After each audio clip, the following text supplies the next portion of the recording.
السلام عليكم، كي دايرين؟ لاباس عليكم؟ نتمنى تكونوا بخير وصحه جيده ان شاء الله. مرحبا بكم في قناتكم جرب مع صالحه. اليوم ان شاء الله غادي نقترح عليكم جوج حشوات باش تعمروا بهم البطبوط، كيجيو رائعين وبنان. وبالنسبه للعجين سبق لي شاركت معكم الفيديو، ودابا ان شاء الله بلا ما نطول عليكم نبداو المقادير وطريقه التحضير.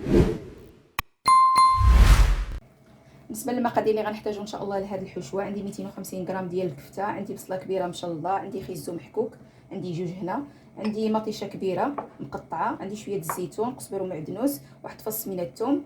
بالنسبه للتوابل عندي شويه الحار، عندي بابريكا هنا ملعقه صغيره، قزبر يابس، شويه الملح، شويه الابصار، وعندي هنا الهريسه اللي كتعطي واحد الطعم مميز لهذه الحشوه.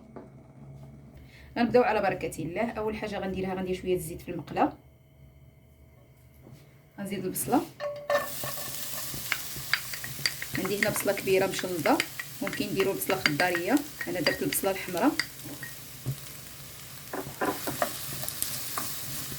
دابا غنخلي البصله تقلى مزيان حتى طيب، عاد غنزيد المكونات الاخرين.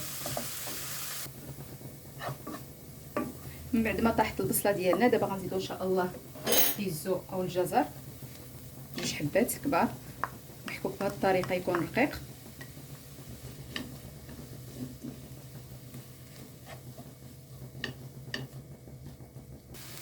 غنزيد دابا الكفته كانت عندي في المجمد، عندي هنا 4.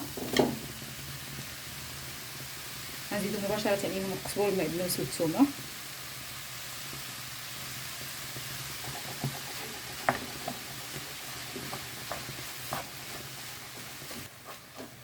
من بعد ما تقلاو المكونات ديالنا مزيان دابا غنزيدو مطيشه، ونزيدو التوابل ديالنا كاملين، نزيد شويه الزيتون،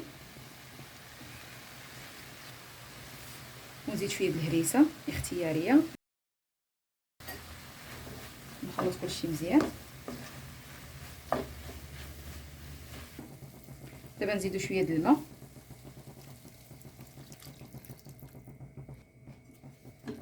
المقدار اللي غطيت فيه هذه الحشوه، ودابا غنغطيوها ونخليوها طيب على خاطرها وندوزو للحشوه الثانيه.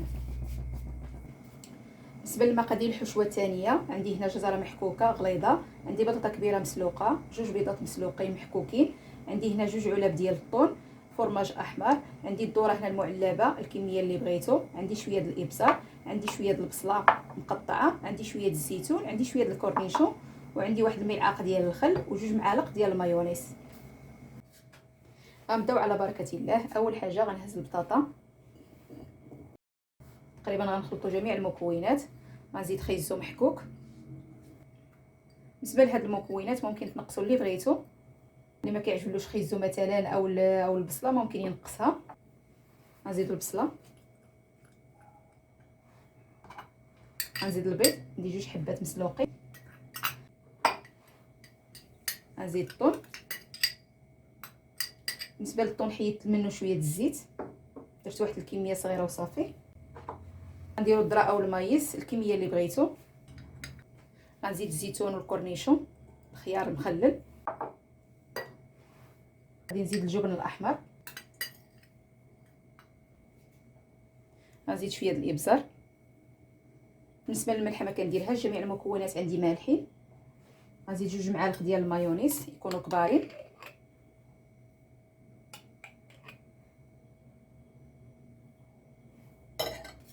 نخلط كلشي. ممكن تقدموها كسلطه كذلك كتجي زوينه، زيدوا فيها مثلا الخس.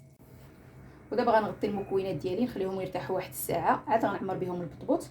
وبالنسبه للخل غنخليه اخر مرحله غندير فيها الخل، غندير ملعقه كبيره.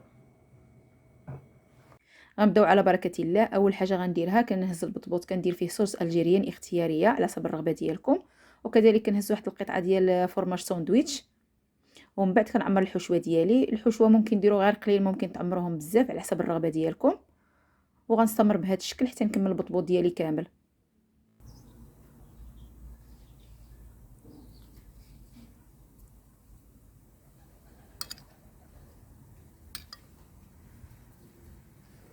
ودابا ان شاء الله غنبداو نعمروا الحشوه البارده. بالنسبه لهاد الحشوه ممكن تضيفوا الخس، غتسبقوه في البطبوط عاد غتعمروا الحشوه. وكذلك بالنسبه للبصله ممكن ما تضيفوهاش، كتجي شويه حاره للناس اللي ما كيبغيوش البصله. انا بالنسبه لي درت 2 معالق او 3 المعالق ديال الخل. نسيت ما صورتهاش، ديروها في الاخير عاد عمروا البطبوط ديالكم.